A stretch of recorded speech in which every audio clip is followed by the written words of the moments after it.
Mon fils mourait et personne ne savait pourquoi. Puis mon petit-fils m'a glissé un mot pendant le dîner qui disait « Papy, vérifie le box de stockage que papa a loué. Unité 247. Tu dois voir ce qu'il y a à l'intérieur avant vendredi. » Alors je suis allé vérifier, et j'ai hurlé quand j'ai vu. Mon petit-fils m'a glissé un mot pendant le dîner, mardi dernier. Ses mains tremblaient lorsqu'il l'a passé sous la table. Papy, disait le mot. Vérifie le box de stockage que papa a loué le mois dernier. Box 247. La combinaison est l'anniversaire de maman à l'envers. Tu dois voir ce qu'il y a dedans avant vendredi. J'ai levé les yeux vers lui, mais il fuyait mon regard. Il fixait simplement son assiette, tandis que sa belle-mère, Caroline, bavardait joyeusement à propos de sa virée shopping. C'est à ce moment-là que j'ai su que quelque chose clochait terriblement, vraiment terriblement. Laissez-moi revenir en arrière. Je m'appelle Richard, et j'ai 67 ans. Je vis dans un quartier calme de Winnipeg, au Manitoba. Il y a 3 ans, ma femme, Patricia, est décédée d'un cancer. Cela a dévasté toute notre famille, et particulièrement notre fils, Thomas. Il avait 42 ans lorsqu'il a perdu sa mère, et il l'a très mal vécu. Nous l'avons tous mal vécu. Patricia était le ciment qui nous maintenait unis. Environ 18 mois après la mort de Patricia, Thomas a rencontré Caroline lors d'un gala de charité parrainé par son entreprise. Elle avait 38 ans, elle était séduisante, charmante, et elle semblait sincèrement s'intéresser à lui. Ils se sont mariés après seulement 7 mois de relation. Trop vite, ai-je pensé. Mais Thomas se sentait seul. Son premier mariage s'était mal terminé 10 ans plus tôt, et il était célibataire depuis lors. Il a un fils issu de ce mariage, mon petit-fils Jake, qui a maintenant 15 ans. Jake partage son temps entre chez sa mère à Toronto, et la maison de Thomas ici, à Winnipeg. Quand Caroline est entrée dans le décor, Jake semblait heureux au début. Il me disait que son père souriait à nouveau, qu'il riait davantage. J'étais soulagé. Je pensais que, peut-être, cette femme était exactement ce dont Thomas avait besoin. Caroline était adorable avec moi aussi. Elle m'appelait papa. Elle m'apportait des pierogies faits maison. Elle s'intéressait à mes projets de menuiserie. Elle semblait parfaite. Mais, il y a environ 6 mois, les choses ont commencé à changer. Thomas avait l'air fatigué tout le temps. Il avait perdu du poids, et il avait des cernes sombres sous les yeux. Quand je lui en ai parlé, il a dit que le travail était stressant. Son cabinet comptable traversait une fusion. C'était logique, je suppose. Mais ensuite, j'ai remarqué d'autres choses. Il semblait parfois confus. Oublieux. Il se répétait dans les conversations. Une fois, il n'a pas réussi à se rappeler où il avait garé sa voiture au supermarché. Thomas est vif d'esprit, il l'a toujours été. Cela ne lui ressemblait pas, Jake l'a remarqué aussi. Lors de ses visites, je pouvais voir l'inquiétude dans les yeux du garçon. Il observait son père attentivement, l'étudiant quand Thomas ne regardait pas. Mais chaque fois que j'essayais d'en parler à Jake, il se renfermait, disant que tout allait bien, que c'était juste des trucs d'ados normaux. Puis est arrivé ce dîner, mardi dernier. Caroline m'avait invité pour ce qu'elle appelait un « repas de famille ». Elle avait fait du poulet rôti, de la purée de pommes de terre, le grand jeu. Thomas a à peine touché à sa nourriture. Il l'a poussé autour de son assiette, ses mouvements lents et incertains. Caroline n'arrêtait pas de poser sa main sur son bras, disant des choses comme « Tu dois manger, chérie. Garde tes forces. » Quelque chose dans sa façon de le dire m'a donné la chair de poule. C'est là que Jake m'a passé le mot. J'ai attendu d'être rentré chez moi, avant de vraiment assimiler ce que cela signifiait. Mon petit-fils me demandait de m'introduire dans un box de stockage pour espionner son père et sa belle-mère. La combinaison était l'anniversaire de Caroline à l'envers. Comment Jake était-il au courant pour ce box? Et qu'est-ce qui pouvait bien se trouver à l'intérieur de si important, pour qu'il prenne le risque de se faire prendre en me passant ce mot? Je n'ai pas dormi cette nuit-là, je suis simplement resté allongé au lit, fixant le plafond, pensant à la santé déclinante de mon fils, pensant aux yeux effrayés de Jake, et pensant au sourire bien trop parfait de Caroline. Mercredi matin, je suis allé au garde-meubles sur Pembina Highway. C'était l'un de ces grands endroits impersonnels, avec des rangées et des rangées de portes oranges. J'ai trouvé le box 247 au 2e étage. Mon cœur battait la chamade alors que je composais la combinaison. 421 987. La serrure a cliqué et s'est ouverte. À l'intérieur, le box était presque vide, à l'exception de 3 cartons empilés dans un coin. J'ai sorti mon téléphone et allumé la lampe torche. Le premier carton contenait des dossiers, des documents juridiques. J'ai commencé à lire, et mon sang s'est glacé. Il y avait un Nouveau Testament, le testament de Thomas, daté d'à peine 2 mois. Dedans, tout était légué à Caroline. La maison, ses investissements, son assurance vie, ses parts dans le cabinet comptable, absolument tout. Il n'y avait aucune mention de Jacques. Mon petit-fils, le fils unique de Thomas, avait été complètement effacé du document. Mais ce n'était pas le pire. La signature en bas ressemblait à l'écriture de Thomas. Mais quelque chose clochait. Le « T » n'était pas bon. Thomas boucle toujours son « T » d'une manière très spécifique, une habitude qu'il tenait de sa mère. Cette signature était proche, mais pas tout à fait exacte. J'avais vu assez d'écrits de mon fils en 67 ans pour voir la différence. Le deuxième carton m'a fait trembler les mains. À l'intérieur se trouvaient des fournitures médicales, des seringues, des flacons de médicaments que je ne reconnaissais pas. Des gants en latex, et un petit carnet rempli de notes manuscrites. J'ai feuilleté les pages, l'estomac noué. Les entrées étaient datées, remontant à 4 mois. Chacune détaillait des dosages, des heures, et des effets. Confusion accrue aujourd'hui. Élocution légèrement pâteuse. Trop de mémoire plus prononcée. A oublié le nom d'un collègue en réunion. Problème d'équilibre. A failli tomber dans les escaliers. Caroline tenait un journal de bord. Elle documentait le déclin de Thomas, parce qu'elle en était la cause. J'ai sorti l'un des flacons de médicaments et j'ai cherché le nom sur Google avec mon téléphone. Scopolamine. Utilisée médicalement à faible dose pour le mal des transports. À dose plus élevée, elle provoque confusion, perte de mémoire, troubles cognitifs. À très forte dose, elle peut être mortelle. On l'appelle parfois le souffle du diable. Mon fils n'était pas malade. Il était empoisonné. Le troisième carton contenait des photos de surveillance. Des photos de ma maison prises sous différents angles. Des photos de moi au supermarché, à la quincaillerie, lors de mes promenades matinales. Il y avait des copies imprimées de mes relevés bancaires. Comment avait-elle obtenu ça? Un plan de ma maison avec certaines pièces encerclées. Ma chambre, mon bureau, là où je garde mes documents importants. Il y avait aussi une police d'assurance vie. Ma police d'assurance vie. J'avais désigné Thomas comme bénéficiaire il y a des années, quand Patricia était encore en vie. La police valait un demi-million de dollars. Quelqu'un y avait attaché un post-it avec un trombone, avec un seul mot écrit d'une écriture féminine soignée, ensuite. J'ai failli vomir, là, au milieu de ce box de stockage. Ce n'était pas seulement pour l'argent de Thomas. Caroline prévoyait de tuer mon fils, et ensuite, elle viendrait pour moi. J'ai pris des photos de tout avec mon téléphone, chaque document, chaque page de ce carnet, chaque photo de surveillance. Puis, j'ai remis soigneusement chaque chose exactement comme je l'avais trouvée. Je devais réfléchir. Je devais planifier. Si j'allais voir la police, là, tout de suite, avec ce que j'avais, est-ce que ce serait suffisant? Un faux testament, quelques médicaments, un carnet effrayant. Caroline pourrait prétendre que Thomas lui avait demandé de récupérer ses ordonnances. Elle pourrait dire que le carnet servait à suivre ses symptômes pour aider ses médecins. Le testament aurait pu être signé légitimement pendant l'une des périodes de confusion de Thomas. Il m'en fallait plus. J'avais besoin de preuves qu'elle l'empoisonnait activement. Il fallait qu'elle soit prise sur le fait. Ce soir-là, Jake m'a appelé. Nous ne nous étions jamais parlé au téléphone avant.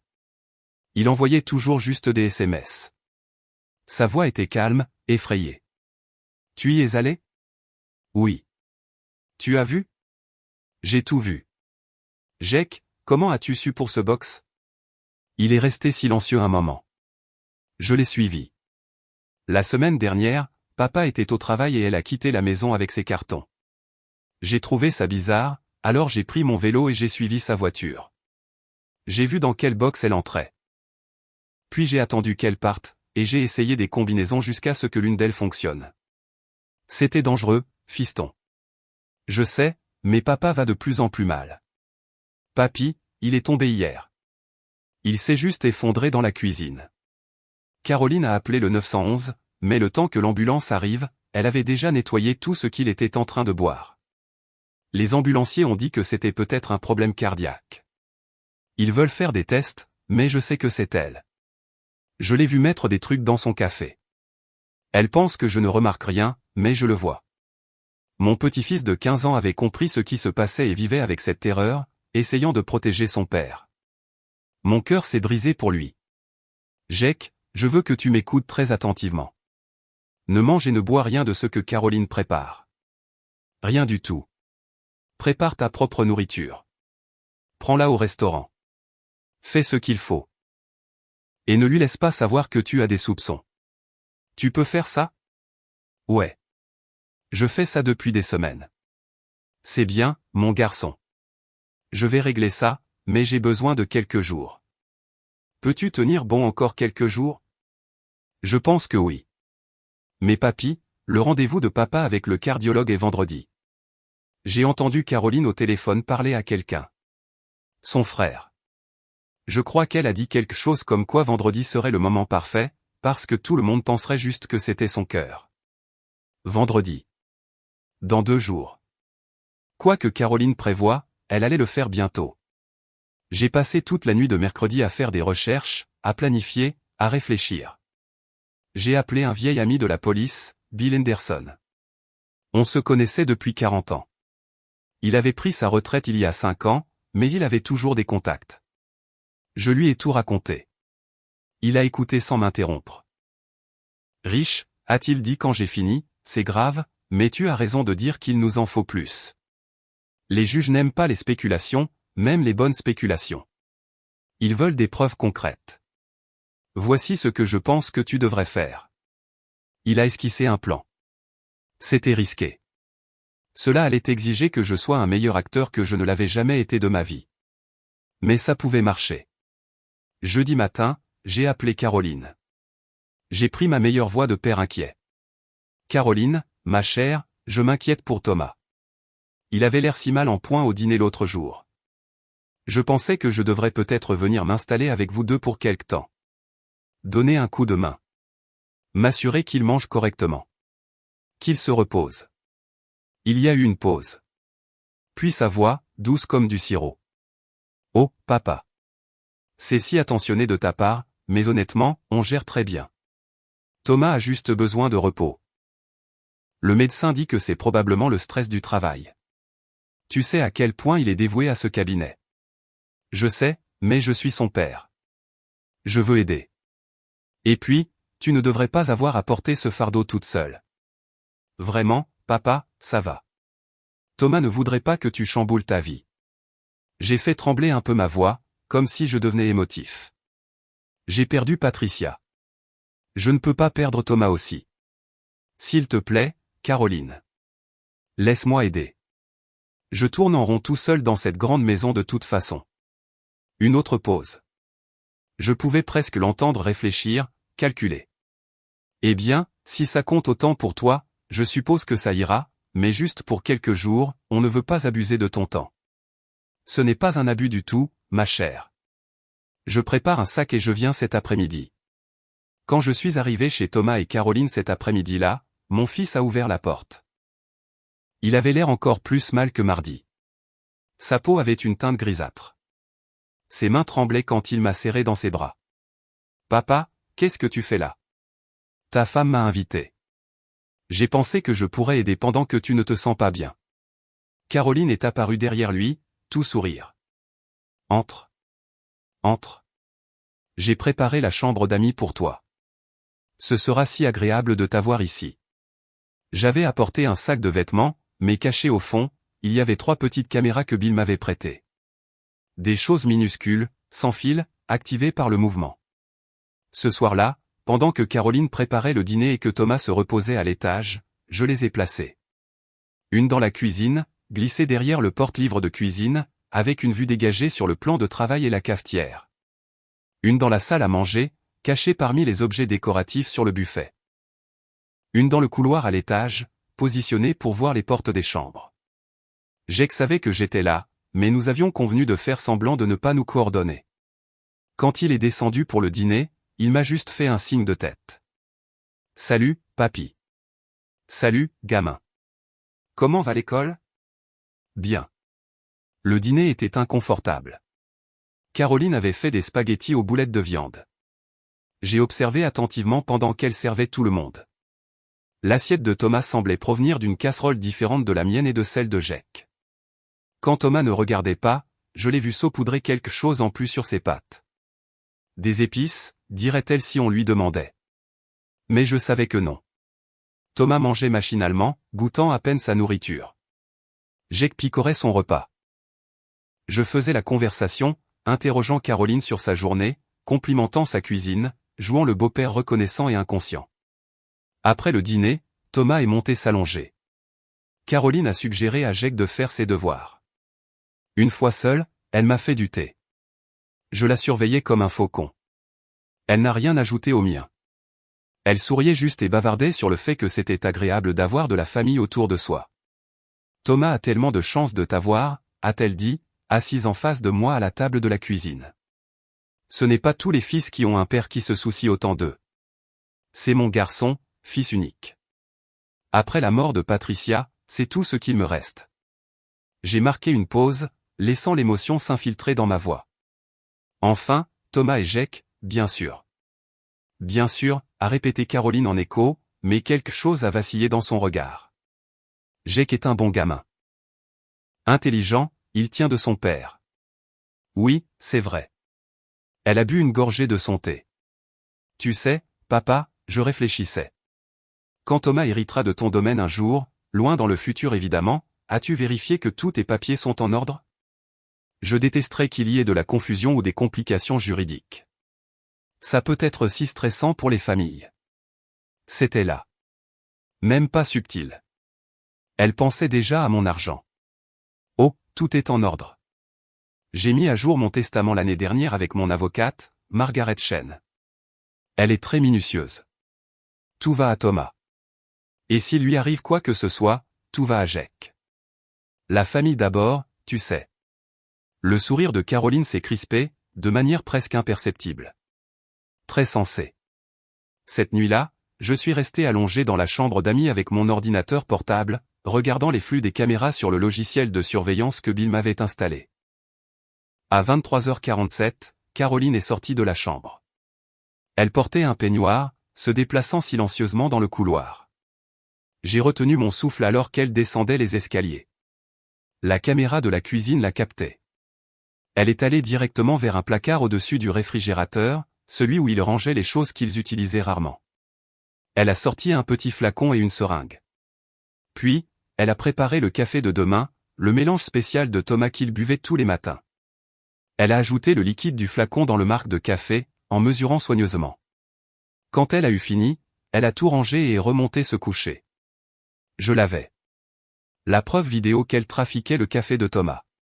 Bill m'avait prévenu de ne pas la confronter. Pas encore. Nous devions la prendre avec les drogues réelles. Nous devions documenter toute l'affaire correctement pour la police. Vendredi matin, la police serait là avec un mandat. Bill avait déjà préparé le terrain avec ses anciens collègues, leur avait montré mes photos du box de stockage. Il prenait cela au sérieux. Mais je ne pouvais pas laisser Thomas boire ce café. À 6h vendredi matin, je me suis levé avant tout le monde, je suis descendu, et j'ai tranquillement vidé tout le contenu de la boîte de café dans le broyeur de l'évier, puis je l'ai remplacé par une boîte neuve du garde-manger.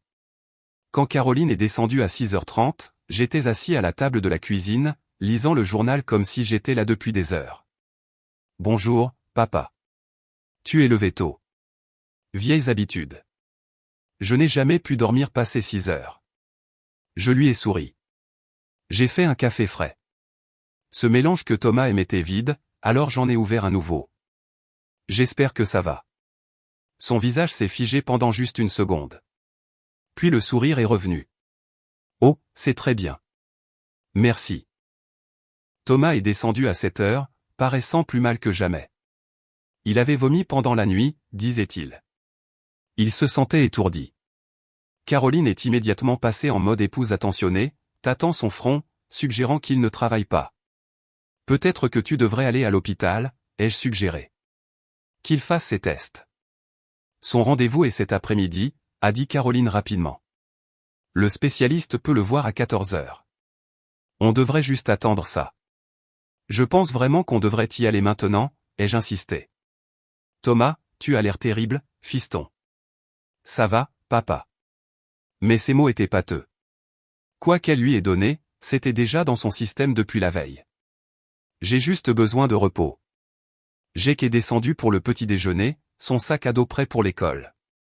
Il a regardé son père avec une inquiétude non dissimulée. Je ne veux pas aller à l'école, a dit Jake soudainement. Je veux rester avec papa.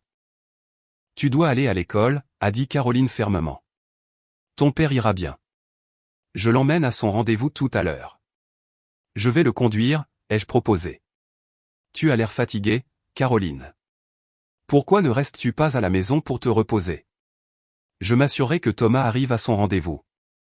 Pendant un instant, j'ai vu la colère traverser son visage. Puis elle s'est ressaisie. C'est gentil, mais j'ai besoin d'être là pour parler au médecin de ses symptômes. La sonnette a retenti à 8h15. Caroline est allée ouvrir, et j'ai entendu sa voix s'élever, surprise. Puis-je vous aider, madame? Je suis le détective Sarah Morrison de la police de Winnipeg. Voici mon partenaire, le détective James Park. Nous avons un mandat pour fouiller ces lieux. Je me suis levé alors que 3 officiers en uniforme entraient derrière les détectives. Le visage de Caroline est devenu blanc. Un mandat de perquisition pourquoi? Il doit y avoir une erreur. Le détective Morrison a levé le papier. Pas d'erreur, madame. Nous avons des raisons de croire que des preuves d'un crime se trouvent dans ces lieux. Plus précisément, nous allons rechercher certains médicaments et documents. C'est scandaleux, Thomas. Dis-leur. Mais Thomas avait l'air confus, luttant pour suivre ce qui se passait. Jake avait reculé contre le mur, les yeux écarquillés. En fait, officier, ai-je dit en me levant. J'ai des informations qui pourraient vous aider. Je documente des preuves depuis quelques jours. J'ai sorti mon téléphone et je l'ai tendu au détective Morrison. La séquence vidéo de la nuit dernière. La caméra de la cuisine.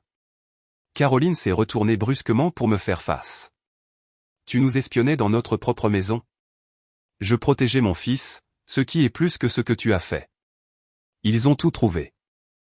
Le flacon de scopolamine caché dans le placard, les seringues enveloppées dans une serviette dans la chambre principale, le carnet de Caroline, qu'elle avait apparemment ramené du box de stockage. Ils ont trouvé le marc de café trafiqué dans le broyeur de l'évier. Et quand ils sont arrivés au box de stockage lui-même, ils ont trouvé les 3 cartons exactement comme je les avais photographiés. Caroline a commencé à parler une fois qu'elle a réalisé combien de preuves ils avaient. Pas exactement pour avouer, mais pour essayer de se justifier. Elle a dit que Thomas était mentalement instable, qu'elle essayait juste de l'aider. Elle a dit que le testament était légitime, qu'il avait voulu subvenir à ses besoins. Elle a dit que les médicaments étaient prescrits par un médecin, bien qu'elle ne puisse pas dire quel médecin. Rien de tout cela n'a tenu. L'équipe forensique a trouvé ses empreintes sur le faux testament. Ils ont trouvé les empreintes de son frère aussi. Ils l'ont arrêté le jour même. Il s'avère qu'il avait un casier. Fraude, falsification, il avait fait 2 ans de prison. Caroline avait des antécédents, elle aussi, une fois qu'ils ont commencé à creuser. 2 mariages précédents. Les 2 maris étaient morts, l'un d'une crise cardiaque, l'autre d'une overdose accidentelle de médicaments. Aucun décès n'avait fait l'objet d'une enquête approfondie à l'époque. Thomas a été transporté d'urgence à l'hôpital. Les médecins ont confirmé l'empoisonnement à la scopolamine. Ils ont dit que si cela avait continué beaucoup plus longtemps, cela aurait pu causer des dommages cérébraux permanents ou la mort. Ils l'ont mis sous protocole de désintoxication. Il a fallu 3 semaines avant qu'il ne soit assez lucide pour vraiment comprendre ce qui s'était passé. Jake est resté avec moi pendant cette période. Nous avons transformé ma chambre d'amis en sa chambre, accroché des posters de ses groupes préférés, acheté un meilleur bureau pour ses devoirs. Il était silencieux ces premiers jours, assimilant tout ça. Puis, un soir au dîner, il s'est effondré en pleurs. J'aurais dû dire quelque chose plus tôt, a-t-il sangloté. Je savais que quelque chose n'allait pas, mais je ne savais pas comment le prouver. J'avais peur que personne ne me croie. Je pensais que j'imaginais peut-être des choses. J'ai tenu mon petit-fils pendant qu'il pleurait. Tu as sauvé la vie de ton père, Jake. Tu as été intelligent et courageux. Tu as trouvé ce box de stockage. Tu m'as donné les informations dont j'avais besoin. Ne pense jamais que tu n'en as pas fait assez. Thomas s'est complètement rétabli. Physiquement, du moins. Émotionnellement, cela a pris plus de temps. La trahison était profonde. Il aimait Caroline, il lui faisait totalement confiance. Découvrir qu'elle le tuait à petit feu pour de l'argent a été dévastateur. Il a suivi une thérapie. Nous tous, en fait. Thérapie familiale, thérapie individuelle. Nous en avions besoin. Le procès a eu lieu 8 mois plus tard. Caroline a été accusée de tentative de meurtre, fraude, falsification, et une douzaine d'autres chefs d'accusation. Son frère a été accusé de complicité. Les preuves étaient accablantes, mais séquences vidéo, les dossiers médicaux, les documents falsifiés, le carnet détaillant son programme d'empoisonnement. L'accusation a même exhumé ses précédents maris, et a trouvé des traces d'empoisonnement dans les deux cas. Caroline a été condamnée à une peine de 25 ans à perpétuité. Son frère a pris 15 ans. Le juge a qualifié cela de l'une des tentatives de meurtre les plus calculées et les plus cruelles qu'il ait vues dans sa carrière. Thomas a vendu la maison. Trop de mauvais souvenirs. Il a acheté un endroit plus petit, non loin du mien. Jake a décidé de rester à Winnipeg à temps plein au lieu de partager son temps avec sa mère à Toronto. Il a 17 ans maintenant, il s'épanouit à l'école, et prévoit d'étudier la justice pénale à l'université. Il dit qu'il veut aider les gens comme son père, les gens qui ne voient pas le danger avant qu'il ne soit trop tard. Quant à moi, j'ai tiré quelques leçons importantes. Premièrement, faites confiance à votre instinct. Je savais que quelque chose n'allait pas avec Thomas. Même quand je ne pouvais pas mettre le doigt sur ce que c'était, j'aurais dû agir sur ce sentiment plus tôt. Deuxièmement, écoutez les jeunes dans votre vie. Jake a vu ce qui se passait avant n'importe lequel d'entre nous, adultes. Sa perspective était inestimable. Troisièmement, la famille ne signifie pas toujours le sang, et le sang ne signifie pas toujours la famille. Caroline était légalement de la famille, mais c'était un prédateur. La famille qui compte est celle qui est présente, qui protège, qui aime inconditionnellement. J'ai aussi appris que le mal porte souvent un masque charmant. Caroline semblait parfaite. Elle disait toutes les bonnes choses, faisait toutes les bonnes choses. Elle a trompé tout le monde, y compris moi, pendant des mois. Mais il y avait des signes, de petites incohérences, si j'avais prêté plus d'attention. La façon dont elle isolait Thomas de ses amis. Comment elle le décourageait de voir des médecins pour ses symptômes jusqu'à ce qu'elle puisse contrôler le récit.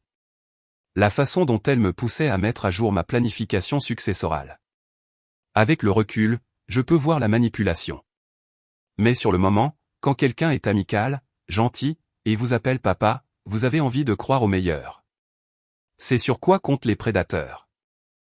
Ils comptent sur notre meilleure nature, notre désir de faire confiance, notre réticence à croire au pire chez les gens. Je pense aux hommes que Caroline a tués avant d'arriver à Thomas.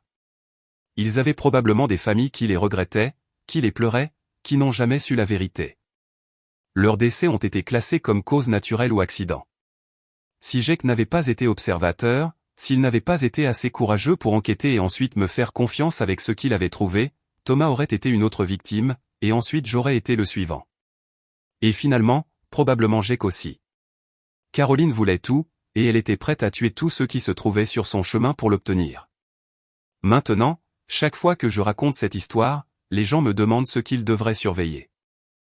Comment peut-on savoir quand quelqu'un est dangereux ?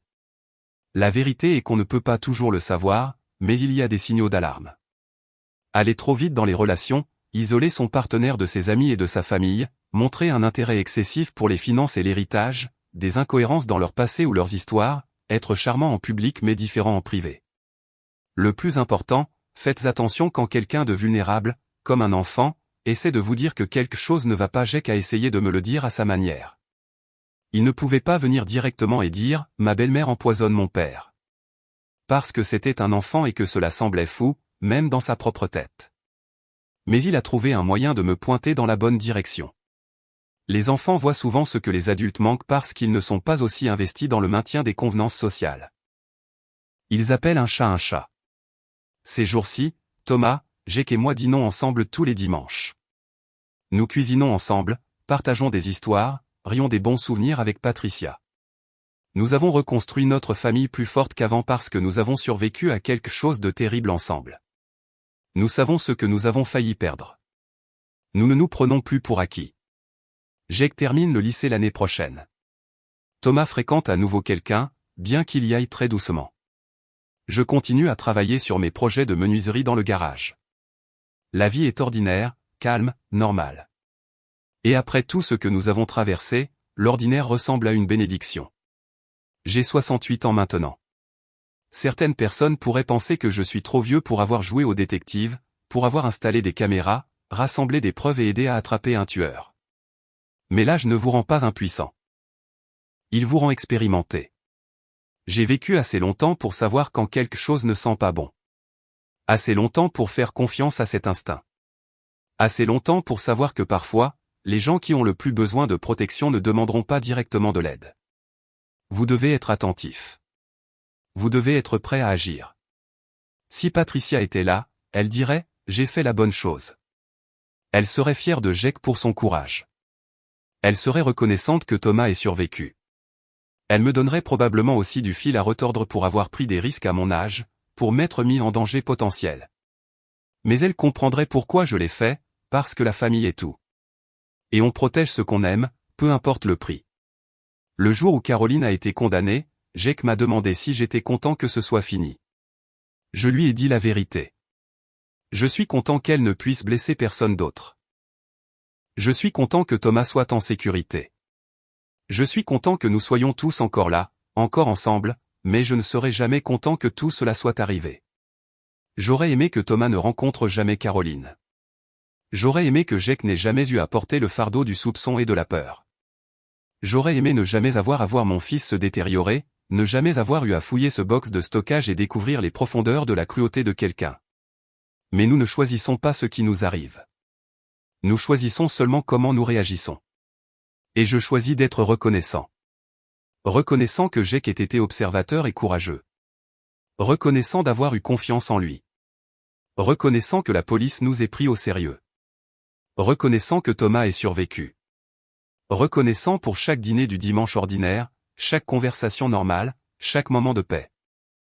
Parfois, au milieu de la nuit, je pense encore à ce qui aurait pu arriver. Si Jake avait attendu un jour de plus pour me donner ce mot.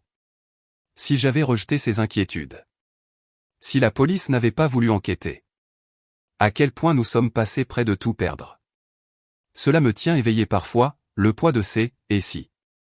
Mais ensuite, le matin arrive. Jake m'envoie un mème qu'il a trouvé drôle. Thomas appelle pour demander si je veux aller voir un match de hockey. La vie continue d'avancer. Et je me rappelle que nous sommes là. Nous sommes en sécurité. Et nous sommes ensemble. C'est tout ce qui compte vraiment à la fin. Pas l'argent que Caroline voulait, pas l'héritage pour lequel elle était prête à tuer. Juste ça, un père, un fils, un petit-fils traversant un autre jour ensemble. Veillez sur vos proches. Faites confiance aux gens qui se soucient assez pour remarquer quand quelque chose ne va pas. N'ignorez pas les signes avant-coureurs parce qu'ils semblent trop farfelus pour être vrais. Le mal existe, et parfois il est assis en face de vous à la table du dîner avec un sourire sur le visage. Mais l'amour existe aussi. Le courage existe. La justice existe. Et parfois, quand vous êtes chanceux, courageux et persévérant, les gentils gagnent vraiment. C'est la leçon que je veux que les gens retiennent de notre histoire. Pas que vous devriez être paranoïaque ou méfiant envers tout le monde, mais que la vigilance et l'amour ne sont pas des choses opposées. Protéger quelqu'un signifie prêter attention. Cela signifie faire confiance à ses tripes. Cela signifie être prêt à agir même quand c'est inconfortable, même quand vous pourriez avoir tort, même quand c'est effrayant. Parce qu'à la fin, je préférerais avoir tort et avoir l'air idiot plutôt que d'avoir raison et de perdre mon fils, à tous les coups. C'est ça, la famille. Et aucune somme d'argent, aucun héritage, aucun domaine ne vaut plus que les gens que vous aimez. Caroline n'a jamais compris cela. Elle nous voyait tous comme des obstacles entre elle et la richesse. Mais la richesse sans amour n'est que des chiffres sur un compte. C'est insignifiant. Thomas comprend cela maintenant plus que jamais. Jake l'a toujours compris. Et je le sais depuis le jour où Patricia et moi avons ramené Thomas de l'hôpital, il y a 67 ans. Un petit paquet de possibilités et d'espoir. C'est ça, la vraie richesse. Tout le reste, ce ne sont que des détails.